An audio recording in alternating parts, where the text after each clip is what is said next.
और देखिए सौगात तो और भी दी गई है, उसके बारे में भी मैं आपको बताता हूं। तो चुनावी साल, चुनावी सौगातों की बौछार किस तरीके से सामने आ रही है वो जरा समझिए। आप आपके सामने देखिए कहां कहां पर क्रिटिकल केयर सेंटर बनने वाले हैं। ये देखिए दुर्ग, इस मानचित्र पर, इस नक्शे पर जो आप देख रहे हैं, प्रधानमंत्री मोदी ने आज छत्तीसगढ़ के 9 जिलों को क्रिटिकल केयर सेंटर की सौगात दी है। ये तमाम जिले इस नक्शे पर आप देखिए, सूरजपुर, सरगुजा, दुर्ग, राजनांदगांव, इसके अलावा जशपुर है, रायगढ़ है, गरियाबंद है, कोटगांव है, बस्तर है। इन तमाम जगहों पर यह सौगात एक तरीके से और स्वास्थ्य के जरिए, स्वास्थ्य सुविधाओं के जरिए आप समझ सकते हैं वोटरों को भी रिझाने का प्रयास किया जा रहा है।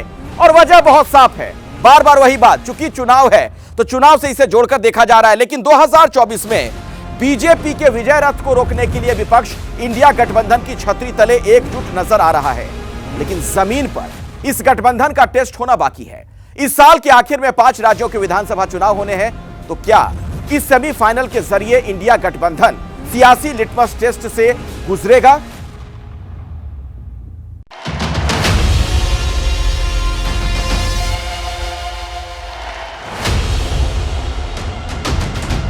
पटना टू मुंबई वाया बेंगलुरु, तस्वीरों में अब तक विपक्ष एकजुट नजर आया। 23 जून को पटना में पहली बार विपक्ष एक मंच पर दिखा। 17-18 जुलाई को बेंगलुरु में विपक्ष ने अपने इस गठबंधन को इंडिया नाम दिया और 31 अगस्त और 1 सितंबर को मुंबई में हुई बैठक में समन्वय कमेटी बनाने का फैसला हुआ। इंडिया गठबंधन ने समन्वय समिति की बैठक को लेकर मुंबई में जो फैसला लिया उसे कल दिल्ली में साकार कर दिया।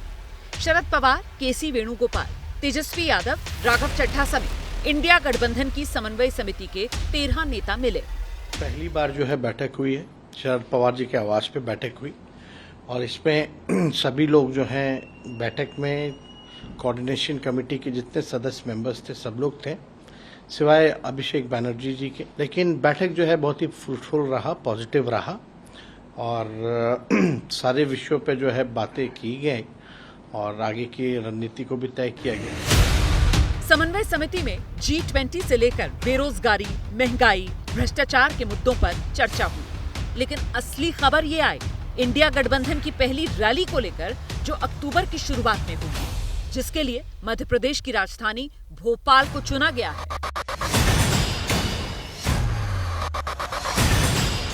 मध्य प्रदेश में इसी साल विधानसभा के चुनाव होने हैं और इंडिया गठबंधन की पहली रैली के लिए भोपाल को चुना जाना संयोग कम और प्रयोग ज्यादा नजर आ रहा है। कहा जा रहा है कि एमपी में विपक्ष अपनी ताकत सिर्फ रैली तक सीमित नहीं रखेगा बल्कि अपनी चुनावी प्रयोगशाला भी बनाएगा। यानी एमपी में इंडिया गठबंधन बीजेपी को चुनौती दे सकता है। मध्य प्रदेश में बीजेपी और इंडिया गठबंधन की संभावित भिड़ंत के लिए मध्य प्रदेश का सियासी समीकरण समझना होगा।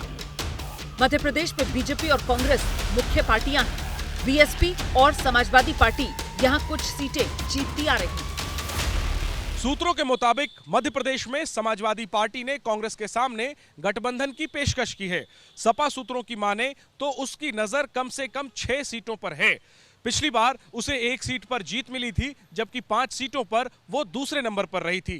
कांग्रेस में अंदर खाने इस पर चर्चा चल रही है। कांग्रेस सूत्रों का कहना है कि तालमेल का विकल्प खुला हुआ है। इंडिया गठबंधन के एक और दल आम आदमी पार्टी के भी मध्य प्रदेश में कांग्रेस के साथ मिलकर लड़ने की सुगबुगाहट है। हालांकि अभी ऐसा कोई प्रस्ताव आपकी तरफ से कांग्रेस को नहीं गया।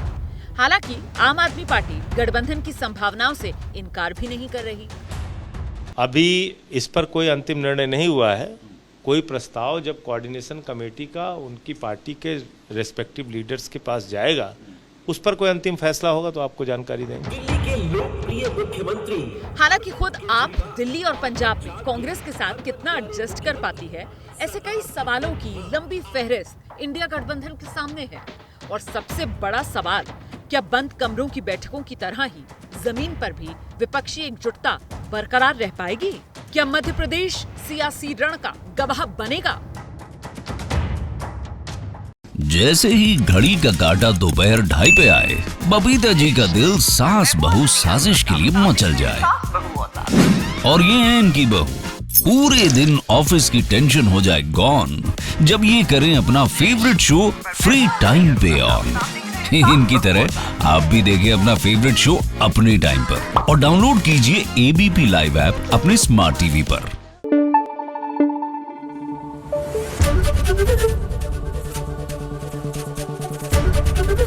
एबीपी न्यूज आपको रखे आगे।